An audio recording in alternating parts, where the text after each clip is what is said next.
considerable portion of the happenings of life comes to us without any direct choosing on our part, and such happenings are generally regarded as having no relation to our will or character, but as appearing fortuitously, as occurring without a cause.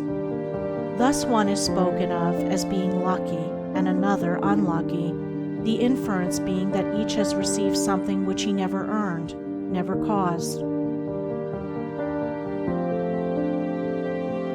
Deeper thought and a clearer insight into life convinces us, however, that nothing appears without a cause, that cause and effect are always related in perfect adjustment and harmony. That being so, every happening directly affecting us is intimately related to our own will and character, is indeed an effect justly related to a cause having its seat in our consciousness.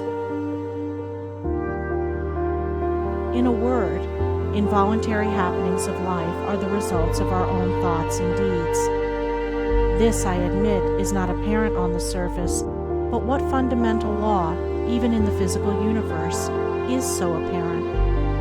If thought, investigation, and experiment are necessary to the discovery of the principles which relate one material atom to another, even so are they imperative to the perception and understanding of the mode of action which relate one mental condition to another.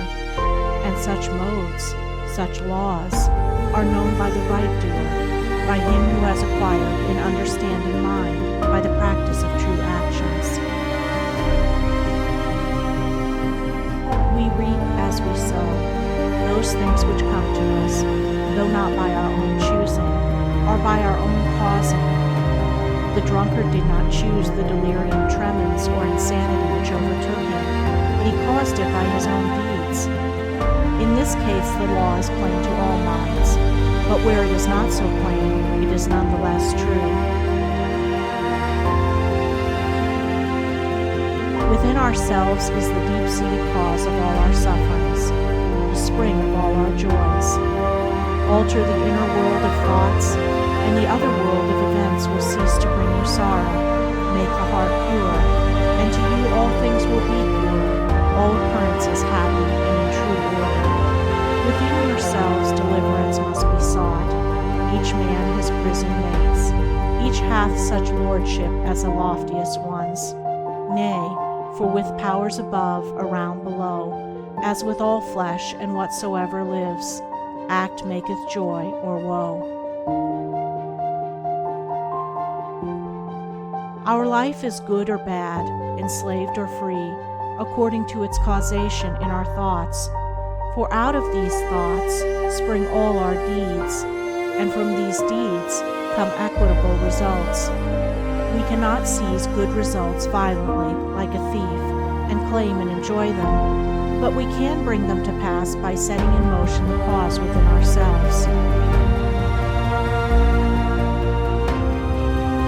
Men strive for money, sigh for happiness, and would gladly possess wisdom, yet fail to secure these things, while they see others to whom these blessings appear to come unbidden. The reason is that they have generated causes which prevent the fulfillment of their wishes and efforts. Each life is a perfectly woven network of causes and effects, of efforts or lack of efforts, and results, and good results can only be reached by initiating good efforts, good causes. The doer of true actions, who pursues sound methods, grounded on right principles, will not need to strive and struggle for good results. They will be there as the effects of his righteous rule of life. He will reap the fruit of his own actions, and the reaping will be in gladness and peace. This truth of sowing and reaping in the moral sphere is a simple one, yet men are slow to understand and accept it. We have been told by a wise one that the children of darkness are wiser in their day than the children of light. And who would expect, in the material world, to reap and eat where he had not sown and planted? Or who would expect to reap wheat in the field where he had sown tares, and would fall to weeping and complaining if he did not? Yet this is just what men do in the spiritual field of mind and deed.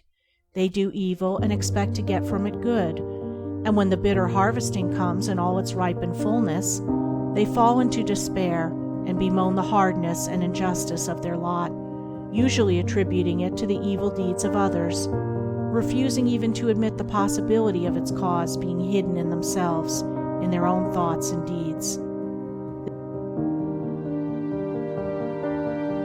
The children of light, those who are searching for the fundamental principles of right living, with a view to making themselves into wise and happy beings, must train themselves to observe this law of cause and effect in thought, word, and deed, as implicitly and obediently as the gardener obeys the law of sowing and reaping. He does not even question the law. He recognizes and obeys it.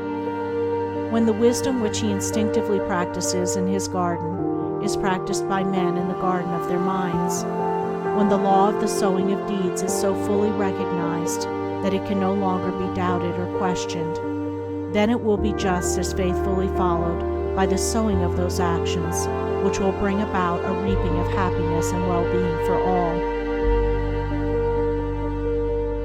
As the children of matter obey the laws of matter, so let the children of spirit obey the laws of spirit. For the law of matter and the law of spirit are one, but they are two aspects of one thing, the outworking of one principle in opposite directions.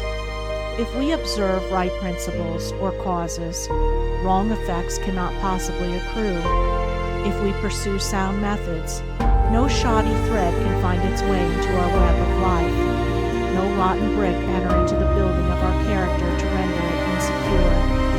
And if we do true actions, what but good results can come to pass? For to say that good causes can produce bad effects is to say that nettles can be reaped from a sowing of corn. He who orders his life along the moral lines thus briefly enunciated will attain to such a state of insight and equilibrium as to render him permanently happy and perennially glad. All his efforts will be seasonally planned. All the issues of his life will be good, and though he may not become a millionaire, as indeed he will have no desire to become such, he will acquire the gift of peace, and true success will wait upon him as its